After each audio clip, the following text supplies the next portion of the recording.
Please help me. With a face on the verge of tears, the niece handed me something. It was a simple photo of my brother, her father, at a party with some colleagues. What's wrong all of a sudden? Help you? With what? What are you two doing there? Just as I was about to ask, my sister-in-law intervened with a stern look. I've been looking for you. Come with me.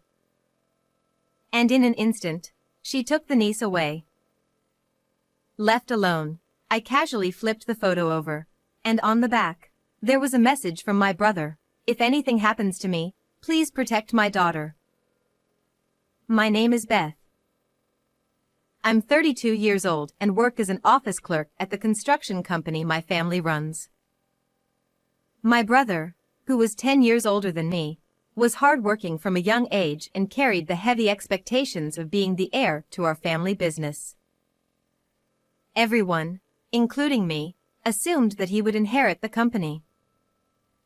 However, after graduating from high school, he increasingly clashed with our father and grandfather over management policies. It seemed my brother had no intention of taking over the company. I love being a carpenter, but I'm not doing it to inherit the business. He would say this all the time. Then one day, I've met someone I want to marry. He brought home a woman. Her name was Sarah. With her easygoing personality, she quickly bonded with our family, but she never lived with us. I'm getting married and moving out. What? You're not going to take over the company? You know how I don't get along with Dad. Sorry for the trouble, but this is how it's going to be. With that, my brother gently patted my head and, just a few days later, got married and moved out. Even then, he kept in touch with me, chatting about trivial things. Sarah's dinner tonight was delicious, as always. She's a nutritionist, so she makes sure it's good for my high blood pressure. Yeah, I've heard that many times. You never get tired of bragging. I was genuinely happy as long as my brother was happy. A few years after they got married, my niece Summer was born. From then on, I would occasionally meet with my brother and his wife. They seemed very happy, and their daughter grew up loved by both of them. When the niece turned 10, talks of mending our family's relationship with my brother began. If we could laugh together as a family again, nothing would make me happier. But that wish was never granted.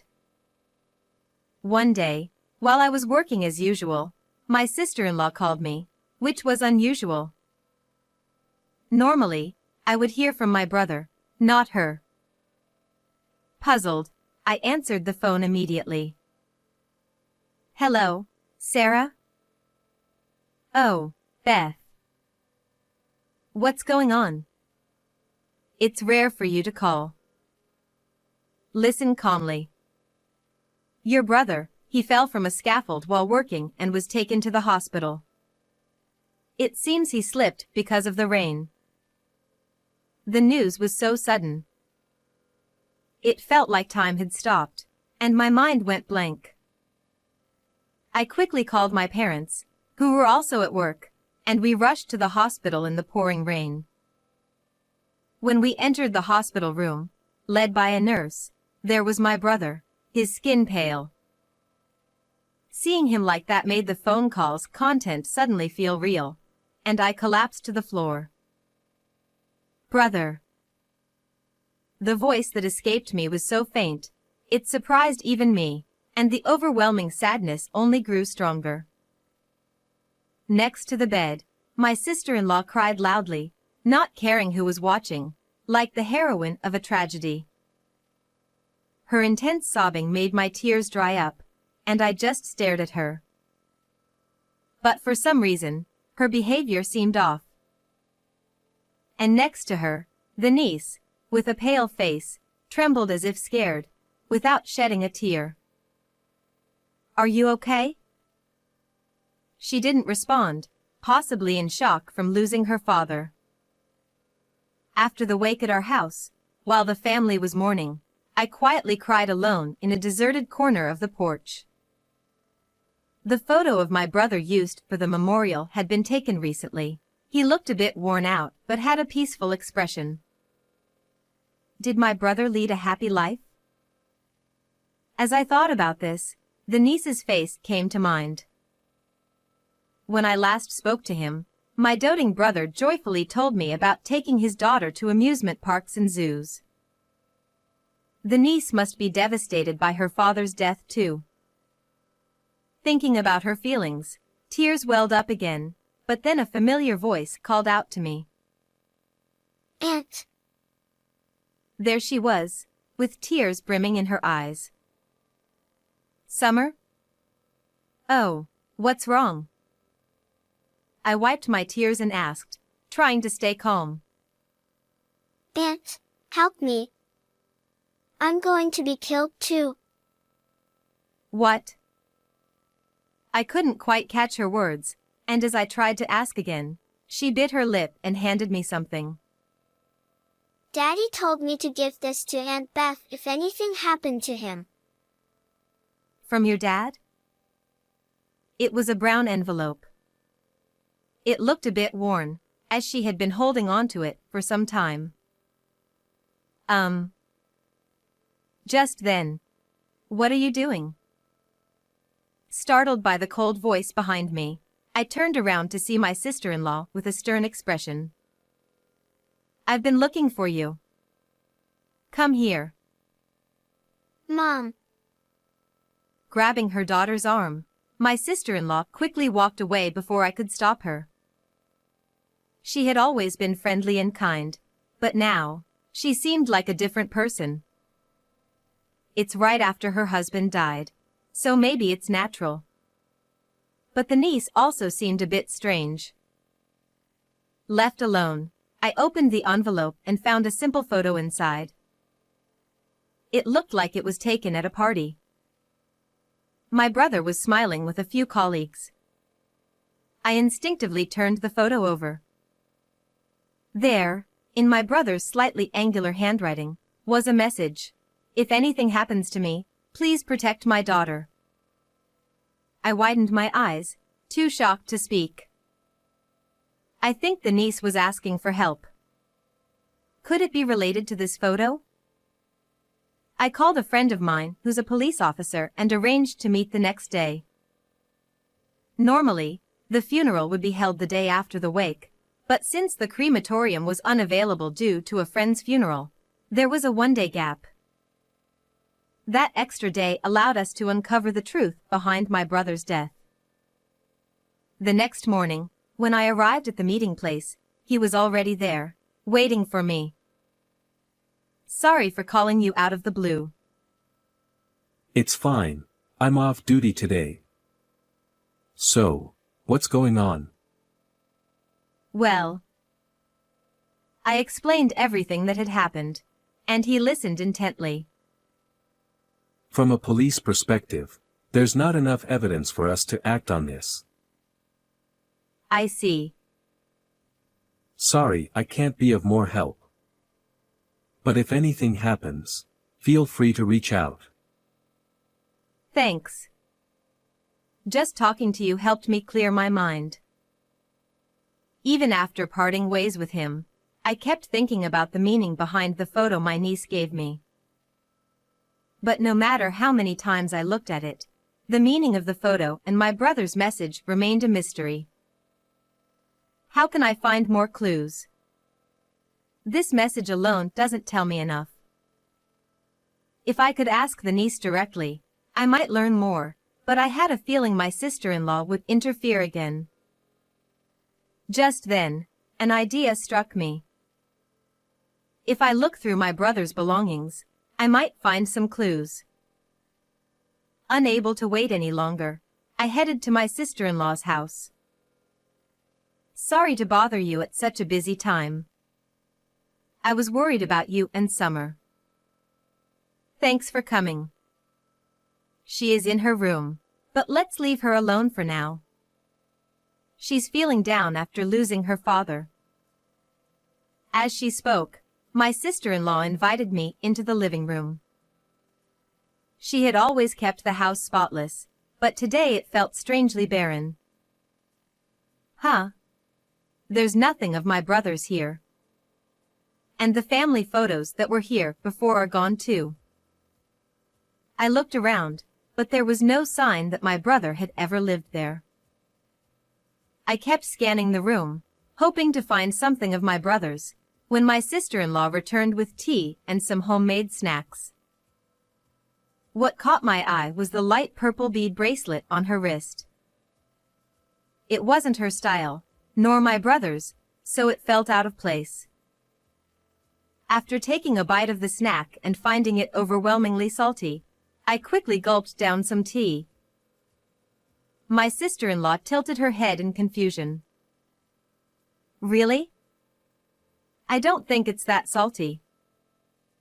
Her cooking, as a licensed nutritionist, was always delicious, to the point where my brother eagerly rushed home after work just to enjoy it. But something was clearly off this time. Could she have been feeding such salty food to my brother, who had high blood pressure? Since arriving at my sister-in-law's house, an uneasy feeling had been growing inside me. Suddenly, I began to worry about Summer. I want to talk to Summer. She's in her room, right? Just as I stood up to head toward Summer's room, my sister-in-law intervened. No, you can't see her. What? Why not? I'm sorry, but you need to leave. We're busy preparing for the funeral. She grabbed my wrist, forcibly pushing me out into the hallway and then out of the house. As I stood there, pondering my next move, Summer appeared at a second-floor window. She placed a finger to her lips, signaling for silence, and tossed something down to me. It was a small key, wrapped in a cute notepad paper. The note read, "This is the key to the storage room. After you use it, hide it under the flower pot so it won't be found." I silently gave Summer a thumbs up, and she nodded before quietly closing the window. I snuck around to the backyard, and using the key Summer gave me, I unlocked the storage room. Inside, I found a large collection of my brother's belongings. Among them, I discovered a diary. My brother had always been diligent about documenting his daily life, even back when he lived with us. This is. As I read the diary, I found content that was hard to believe. He wrote about how the seasoning in their meals had become increasingly strong. Even when he pointed it out, his wife, the nutritionist, would dismiss his concerns, telling him to trust her expertise. He also mentioned that his health had been deteriorating recently. The diary also revealed the meaning behind the photo my brother had left behind. This is unforgivable. The next day, a large crowd gathered for my brother's funeral, including family members and his work colleagues. When my sister-in-law took the microphone to give a speech as the bereaved wife, I stood up and interrupted her. There's something I need everyone to hear. Beth? What are you doing? Ignoring her surprised reaction, I stepped forward in front of the family. My brother's death, it wasn't an accident. The room buzzed with murmurs, and my sister-in-law's expression turned grim. What are you saying? He slipped and fell from the scaffolding while working. I showed everyone my brother's diary. Everything is written here. My sister-in-law, who normally cooks so well, began making dishes with much stronger seasoning. My brother's health started to decline, and despite his high blood pressure, He was being fed salty snacks and soup daily, with no option to leave anything uneaten. Isn't that strange, Sarah? I don't know anything about that. I was always careful with his meals. I glanced at her, fully prepared for her to deny everything, and then pulled out another piece of evidence. This is the photo my brother left for me. At first, I didn't understand its significance. But yesterday, when I visited your house, I realized the truth. Someone in this photo is wearing a light purple bead bracelet, identical to the one you were wearing, Sarah. As I pointed to the person in the photo, all eyes turned toward them. Max, you and Sarah were having an affair, weren't you? My brother trusted you more than anyone else as his colleague. So why would you do this? The room erupted into whispers, while my sister-in-law glared at me, and Max looked pale and visibly shaken. I had known Max for a long time. He and my brother had become close after my brother started working, and he often visited our home. I could see the same bracelet on Max's wrist, the one that matched my sister-in-law's. My brother must have been deeply conflicted, knowing that the person he trusted the most was the one betraying him, and possibly even trying to take his life. That's why he couldn't bring himself to speak plainly and left this photo instead. As I spoke through tears, Max broke down, clutching his head. A diary and a bracelet aren't enough to prove an affair or that I had anything to do with his death.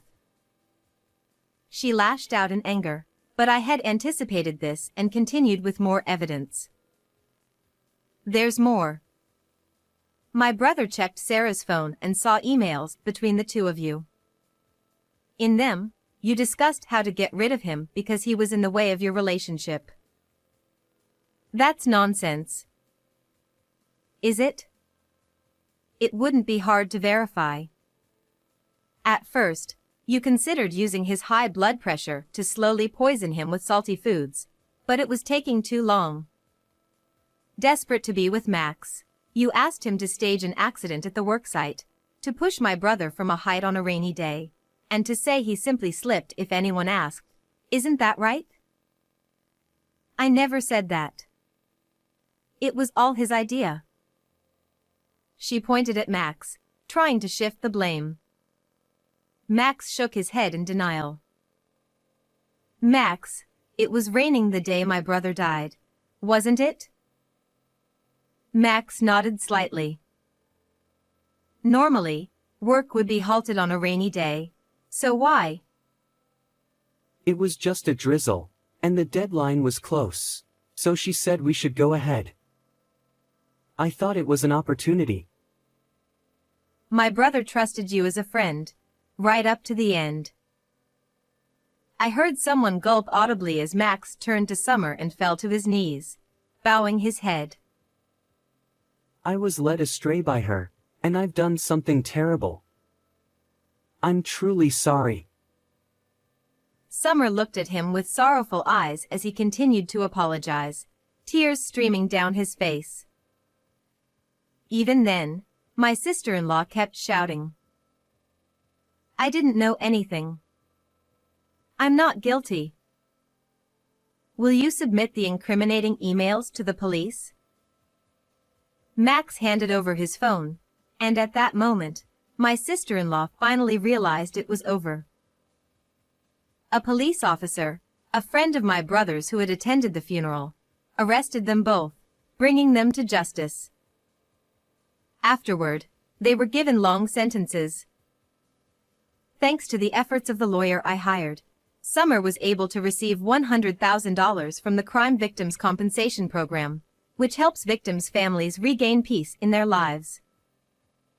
Although she was deeply affected by the incident and took time to recover, she eventually became more cheerful after being adopted by me. I vowed to give this child all the love that my brother would have. How did you find this story? Don't forget to subscribe to the channel. See you in the next video.